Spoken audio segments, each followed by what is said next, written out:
Ladies and gents, welcome back to the Player Zone YouTube channel, and welcome back to a new video here where I'm going to be talking about one thing every Premier League team has on the top of their Christmas wish list. Quite timely with Christmas just being a week away.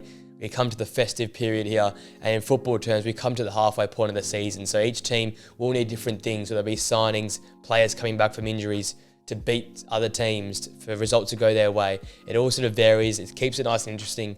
And for every Premier League team, I've got the number one thing I think that each team needs. So before we duck into it though, if you wouldn't mind liking this video, guys, subscribe to the Player Zone channel for more soccer, podcasts, and other sporting-based content. And also share this channel with mates, people who might enjoy these type of videos. We've got our podcast also where we talk all things Premier League. So make sure to share the channel also, and help the channel grow over this festive period as well.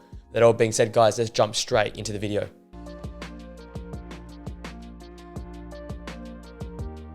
We start at number one with Arsenal here in alphabetical order. And for them, it's pretty simple. It's this coming week. It's to beat Liverpool at Anfield. A massive 1v2 clash. I think it's a chance to prove to the league that they have got it. They have got what it takes to go and win a Premier League title. I still think Liverpool are really close runners-up in terms of ability to push Arsenal for a title. If they can go to one of the hardest places to play football in Anfield, outside of this last week, no team had taken points off Liverpool at Anfield. They had scored in every single game at Anfield. And obviously, Manchester United, with their defensive style of play, overran that stat. But Arsenal want to go there and try and win the game. I assume if they can go and get 3 points at Anfield, I will totally believe that they are serious title contenders and probably number one for me, without a shadow of a doubt.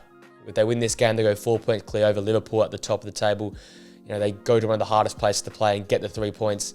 And as such, you'd have to consider them the title leaders, out of all the title challenges, number one in that order if they can get that done. So for me, I think for Arsenal, that's the number one thing on their Christmas wish list this year, is to get a massive win at Anfield against Liverpool.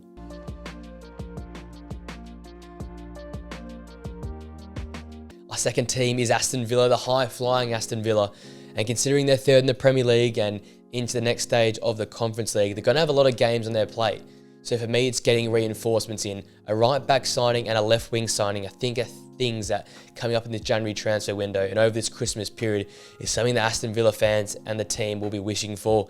You got Matty Cash there, and at times Enzri Konsa's playing at right-back. You get another solid out-and-out right-back there as backup. It really helps them add that squad depth, and if an injury does go down, they're not weak at all. They'll be, in ugly many ways, maybe a stronger side, because if you get a nice quality experience right back to back up Cash, you don't have to push Enzri Konsa out a centre back at a position to right back. And then when you look up front, the midfield depth is incredible, but if you lose a Diaby or a Leon Bailey, you lose that spark in the final third. So if you can get a left wing signing or a right wing signing that can play this sort of fluid, left to right forward sort of position that Bailey and Diaby are playing in behind Watkins right now, that'll be massive, because if one of them goes down, I feel like you lose the momentum, you lose a lot of quality, and you lose a lot of this talent that they've got here in behind Watkins, supplying Watkins and playing 1-2s with Watkins there. That partnership at top has benefited not only Diaby and Bailey, but also benefited Watkins with a lot of goals this season. So in terms of what they should be hoping for, I think it's to boost the side to try and make them a bit stronger for the back end of the season, and to push to try and win some cups and maybe push to be up there in the Premier League title race conversation. So for me, a right back signing and a left wing or a right wing signing is things they want to be getting done in the January transfer window.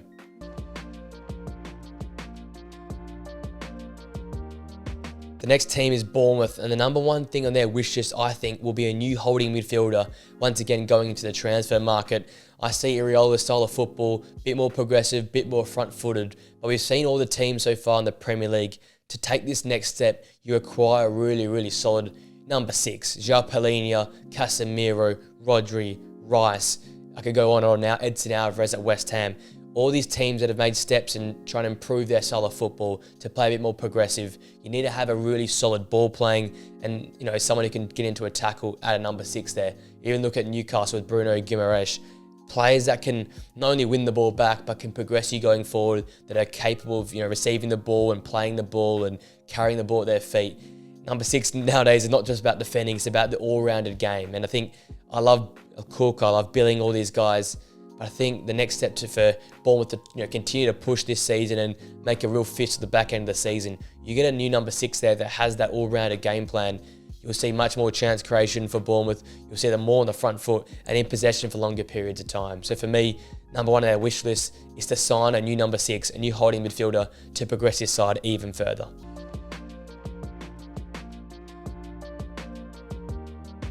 Our next side is Brentford, a team in the mix, in the mid-table at the current point in time, and it's pretty easy to highlight what they're missing this season. Their number 1 on their wish list is Ivan Toney to come back and hit the ground running, come back in that form that he had last season, the 20 Premier League goals he had last season. That's what they're missing. They've done all right this season with 24 goals, but you feel like he has the ability to create something out of nothing, Ivan Toney, and they need that at times. They go through patches of games where they're just really, really dull in the final third and lack that creativity. Someone who could fix that is Ivan Toney, with his ability to create something for nothing, to fire the ball in the back of the net or win a penalty and score the penalty himself. Love Mbeumo, love Vissa. Morpay's improved his performances as well at Brentford, but no one's quite like Ivan Toney, a top 3 or 4 strikers in the Premier League when he's at his best. So the number 1 thing on Brentford's wish list is when Ivan Toney comes back is to hit the ground running in terms of his form and get that goal scoring right up there for Brentford as they try and push back up the league table.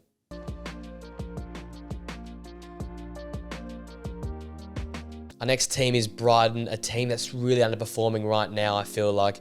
And the number 1 thing on their wish list has to be to strengthen that midfield. You've lost Caicedo, you've lost McAllister, you lost Basuma a few years ago. You lose all these players and characters that can defend well, and like I said earlier, can transition the game as well. Then the biggest loss for them from this season to last season is Alexis McAllister, someone who sat in deep at the number 6 role and can receive the ball and on the half turn get Brighton going forward, because this season they've had a lot of possession, but not much of it is going forward and progressive. You get a number 6 or maybe number 8 that can help them progress the game forward, is a bit more creative at their feet and can link the passes up and can get them going forward at a higher pace, at a higher speed. You'd see Brighton improve their performances. You'd get Adringa and Matoma more chances earlier on and not allow defensive to set up, because what we saw from McAllister last year was the ability to receive the ball on the half turn, play through, play progressive and get Brighton playing quickly from defence to attack. They're lacking that this season, they're lacking that creativity, and their pace is quite slow, and as such, chances have dried up and also the goals. So for me, whether it be a 6, whether it be number 8, someone in that midfield, they need a new midfield player in there and someone that's a bit more creative and can keep up with this De Zerbi style of football, because Buonanotte been good, he's a number 10. Billy Gilmore's improving, but not good enough for me and for what Brighton need. So they need a new midfielder in there. Dahoud and Milner haven't been the answers. So you need a new midfielder to help this midfield out and get Brighton playing the football that we're so used to them playing.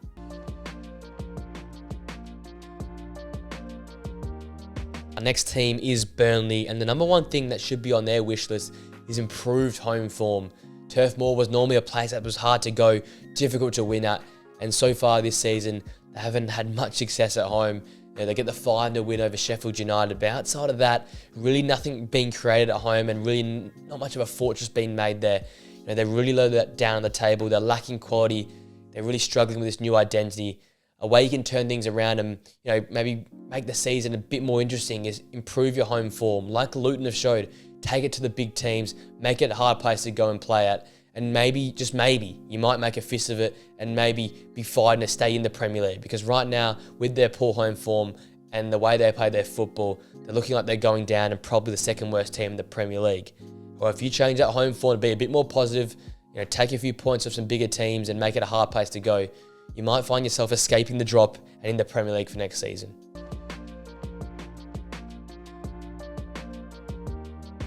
Our next team is Chelsea, a team that's had a lot of problems, but it's pretty simple for me. Number 1 thing that has to be on their wish list is a more clinical striker or Nicholas Jackson to become clinical, because they've had an expected goals of 36 so far this season in the Premier League and only scored 28. So that 8 differential is amongst the worst in the Premier League, but second worst in the top 10 behind Manchester United, who are very, very much struggling in front of goals. So if Nicholas Jackson can be clinical like we saw in pre-season, that's fine. Chelsea will be fine because they're creating a lot of chances. However, if he's not the answer, you've got to try and find a new striker that's going to be clinical in front of goal, because They have a lot of possession. They create a lot of, half opportunities or good chances that a good striker would be able to convert or make the most of. But right now, Nicholas Jackson, whether it be his form or his confidence, it's not quite there, and the goals aren't coming for Chelsea, because right now they need a striker, a proper number 9 to put the ball in the back of the net. So as such, that's got to be the number one thing on their wish list this year.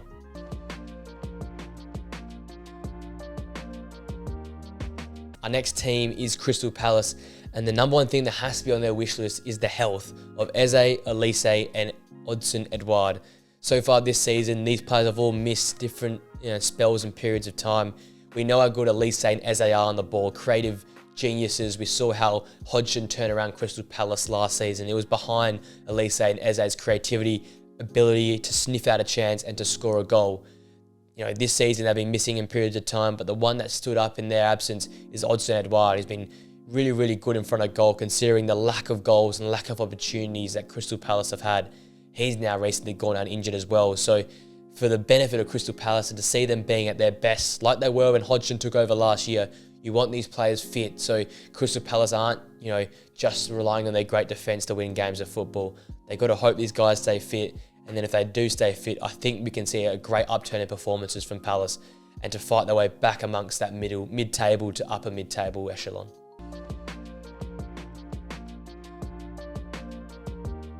Next team is Everton, and the number one thing on their wish list is obviously for the 10-point deduction to be overturned. But to keep it football-based, it's the form of Doucouré and Dwight McNeil to continue. These guys have been electric for them this season.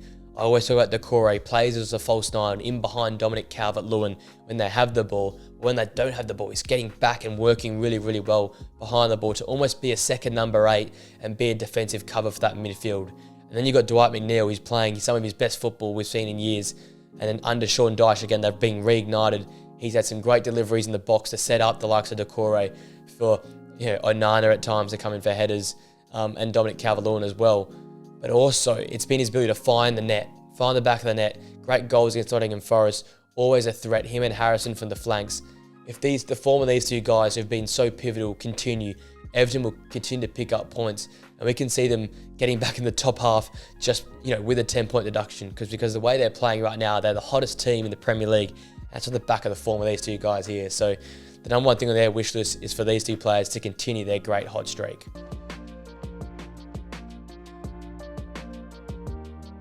Our next team is Fulham, and it's pretty easy for me. The number one thing on their wish list is for João Palhinha to stay at the football club.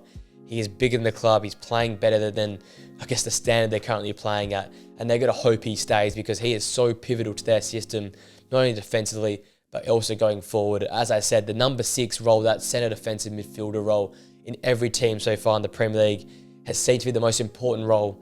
Look at Rodri, look at Rice, look at Casemiro, look at even Palhinha himself and other teams. The number 6 seems to be so important, because not only have to win the ball back, like I said, they also get teams going progressively. And look at Liverpool with and without McAllister. That's a big thing, because he's so important for their attacking movements and to get them creating on the front foot going forward. And without him in that side there, I don't think Fulham's midfield has much creativity. They rely a lot on Andres Pereira, who's an inconsistent performer, to create things. But when you've got Palhinha there from deep midfield, he can get the ball going forward and play in the wingers and play in the forwards over the back of the defensive line. He can win in challenges. He's great defensively, and he's just the whole team. He holds it all together. He's the glue for that team. So they got to hope the number one thing on their wish list is that João Palhinha stays and doesn't get the big money move in January or in the summer going forward.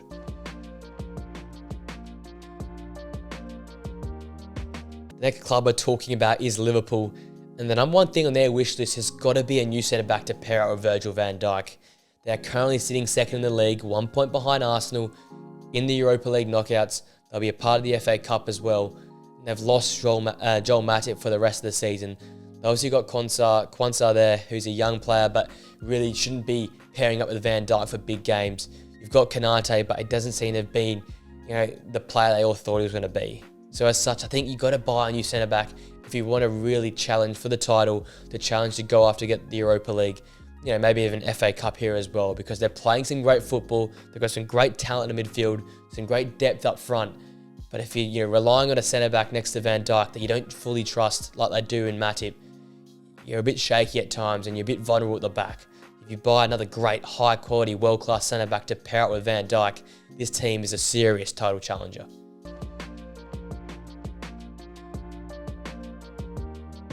Our next team is Luton Town, and the number one thing on their wish list is just to convert from winning positions, especially at home. We've seen games against Wolves, we've seen games against Man City, Arsenal, where they've been in front or been in games and let it slip. Luton, they're fighting an uphill battle as it is, but we've seen their home performances improve. But you've got to convert in playing these, good games. Like we had Tottenham down to 10 men, and they still lost that game as well. You've got to be able to convert on these great opportunities because they don't come around much. And in terms of Luton, we see teams struggle once they get relegated to come back up the next season. So for them, you've got to try and make a real fist of it. They're probably looking the best of the promoted sides from last season. So convert in these great positions, convert on being ahead or in front of games and win more games and get more 3 points to make a real opportunity to stay up this year and avoid the drop.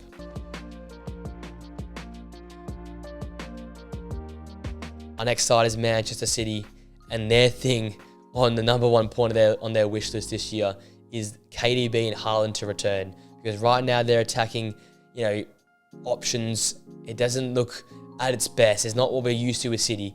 And I thought this year the defence would be the thing holding them together, but they're looking quite shaky at the back. So they need KDB back, they need Haaland back to create chances, to score chances, and to be the City of old. Because right now, they're not looking like that usual City, and they're slowly but surely slipping away from the top of the Premier League table and making it even harder for them to come back at the back end of the season. With KDB back, you create more chances, you score more goals, and you probably go about winning the Premier League.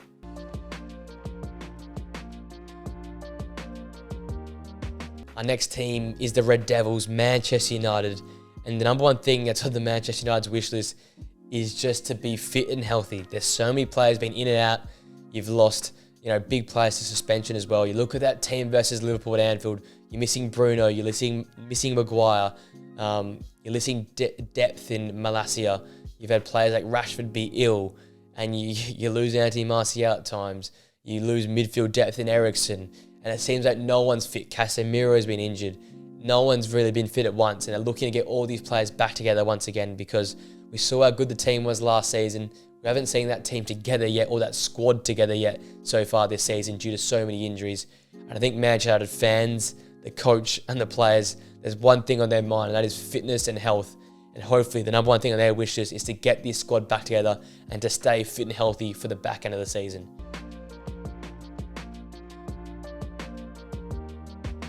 Our next team is the Magpies, Newcastle United. And the number one thing on their wish list is to get Sven Botman back from injury because their identity last season was defence and solidity at the back. And despite being the sixth best defence so far this season in the Premier League, we've seen it the last few weeks, a bit of shakiness. Fabian Schär could be out as well for a little period of time here as well. They need Botman back to be the leader of that backline and to get that identity back. Nick Pope's gone down as well. You lose your goalkeeper as well. They need some of those familiar faces back, some of that world-class quality talent back to go and continue to perform at a high level and to push to try and make the Champions League once again.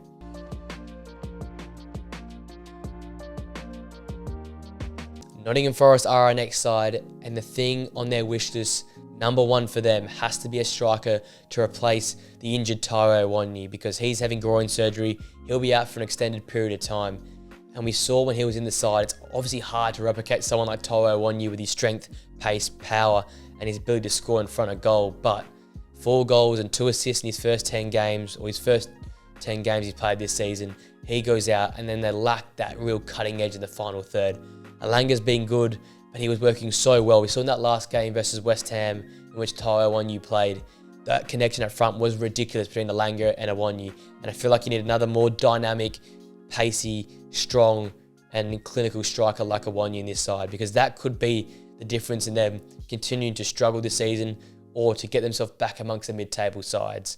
He's not going to be back for a while, so maybe it's time that Nottingham Forest try and replace Taiwo Awoniyi.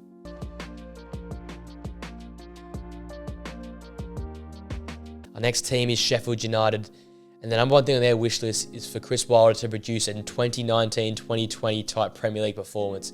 He made his team hard to beat. They got a lot of draws. They didn't lose many games either, and that's what kept them in the Premier League with a really solid defensive structure and their clinicalness in the final third, they're able to elevate themselves to only be a few points behind Arsenal that season. If they can get that identity back under Chris Wilder this season, they might have a chance to stay up, because currently they're probably the worst team in the league. But a few changes, a few mentality changes as well, and going back to some of that form from 1920, we could see them, making a great escape and staying in the Premier League for next season.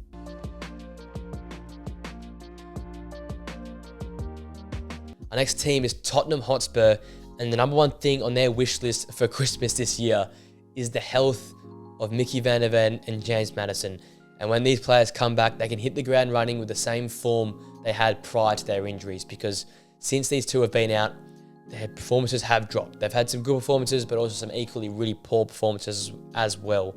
And I think these two are the most important players to this squad.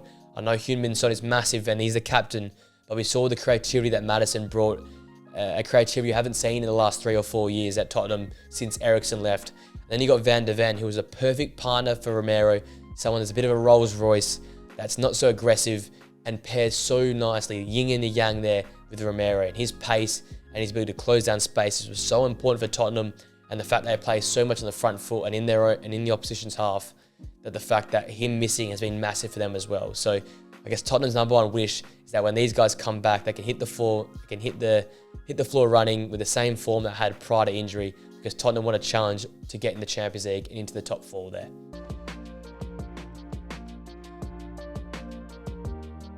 Penultimate side is West Ham United, and the number one thing on their wish list is quite simple, is to get a number 9, because right now Jared Bowen has have to play at number 9 as almost like a false 9, and that's not his position. And I get he's played very, very well, but with the creativity in midfield right now with Kudus, with Paqueta, Ward-Prowse from deep, a solid CDM there and Alvarez, and great creativity from midfield, you want a number 9, a proper number 9 to put the ball in the back of the net. And the fact that Jared Bowens have to play at front now as a false 9, it's changed their formation, it's changed their style of play. They get a number 9 who's clinical, can just put the ball in the back of the net. You've got creators behind him. We get to see the best of Jared Bowen from the flank, and West Ham can go to playing that more traditional 4-2-3-1. How they were playing a little bit more last season. But they're playing really well at the current point in time. Jared Bowen's also playing very well, but we see him back in the flank there. We could be seeing the best of him. He's cutting balls back into the area, cutting back himself and scoring, or putting great crosses into the box. But you get a great striker who can put the ball in the back of the net. We can see West Ham flying up that table and fighting once again for Europa League positioning.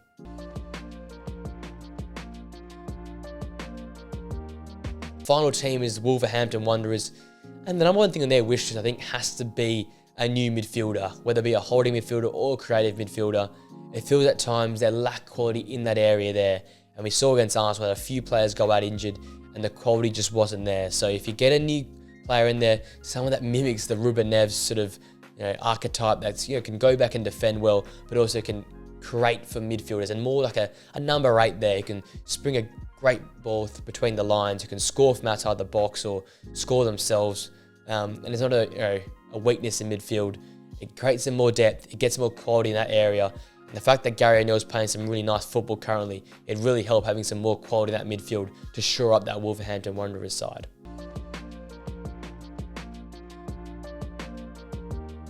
So that then, ladies and gentlemen, brings this Christmas wish list for every Premier League team to an end.